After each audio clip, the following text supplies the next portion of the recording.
ఆంధ్రప్రదేశ్ పులివెందుల జెడ్పీటీసీకి జరుగుతున్నటువంటి ఎన్నికల సందర్భంగా గొడవలు జరిగితే అక్కడ ఉన్నటువంటి డిఐజీ స్థాయి అధికారి ప్రవీణ్ గారు ఎట్లా మాట్లాడారో ఒకసారి చూద్దాం.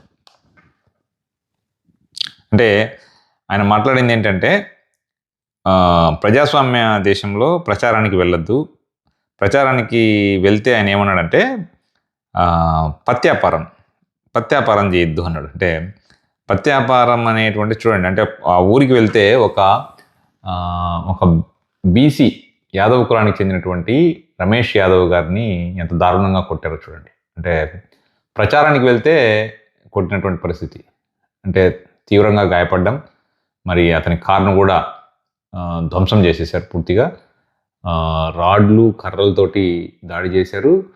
మరి కారు మీద కూడా రాళ్లతో పాటుగా బండరాళ్ళు వేసి మోదీ కారును రాళ్లతోటి కర్రలతోటి ధ్వంసం చేశారు చూడండి ఆ కార్ని.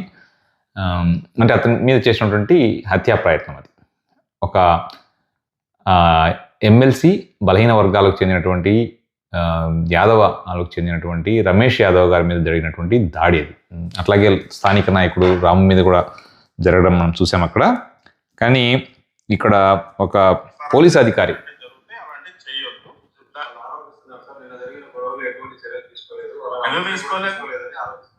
ఏమంటే ఇప్పుడు అదుపులో తీసుకోవటం అంటే ఇప్పుడు 307 కేసు పెట్టాడు. ఆ విధమైన దెబ్బల్లో ఇప్పుడు వచ్చి ఊన్ సర్టిఫికేట్ ఆ ప్రైవేట్ హాస్పిటల్ యాజమాన్యం ఇంకా మనకి ఇవ్వలేదు. ఊన్ సర్టిఫికేట్ ఇవ్వకుండా వాళ్ళని ఎలా అరెస్ట్ చేస్తాం? జడ్జి గారు తీసుకెళ్తే మా మొహాన్ని ఇసురు కొడతారు పేపర్.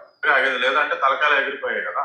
వాళ్ళు ఉండబట్టి వచ్చి అక్కడికి వచ్చి విడదీసి ఎవరిని తీసి హాస్పిటల్ తరలించకుండా పక్క గ్రామంలోకి వెళ్ళి పత్యాపారాలు చేస్తే ఇలాంటివి జరుగుతాయి. అలాంటివి చేయొద్దు. అంటే వారు చెప్పేది ఏంటంటే, ప్రజాస్వామ్య దేశంలో ప్రచారానికి వెళ్ళొద్దు, మీరు పత్యాపారం చేయొద్దు అంటున్నాను. అంటే ప్రచారానికి వెళ్తే పత్యాపారం అవుతుందా? మరి గౌరవ పోలీస్ అధికారి ప్రజాస్వామ్య దేశంలో మరి ఉంటున్నటువంటి ప్రజాప్రతినిధులకు ఇచ్చేటువంటి వాల్యూ అది. అట్లాగే ఇంకొకటి వారు అన్న మాటలు ఏంటంటే, పోలీసులు లేకపోతే తలకాయలు దిగిపోయినట్టు ఎక్కడ అని. అంటే మరి అంటే నిజంగా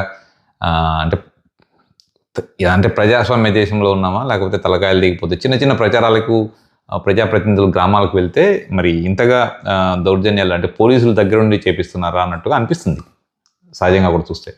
రాష్ట్రంలో ఒక్క చిన్న జెడ్పీటీసీ స్థానానికి జరుగుతున్న ఎన్నికలకి పోలీసులని ఉపయోగించి అట్లాగే దౌర్జన్యాన్ని చేస్తూ డబ్బుతోటి అన్ని రకాలుగా కూడా దౌర్జన్యం చేసి పులివెందుల జెడ్పీటీసీని గెలవాలన్నటువంటిది తెలుగుదేశం పార్టీ చేస్తున్నటువంటి ప్రయత్నాన్ని రాష్ట్ర ప్రజలందరూ కూడా గమనిస్తున్నారు.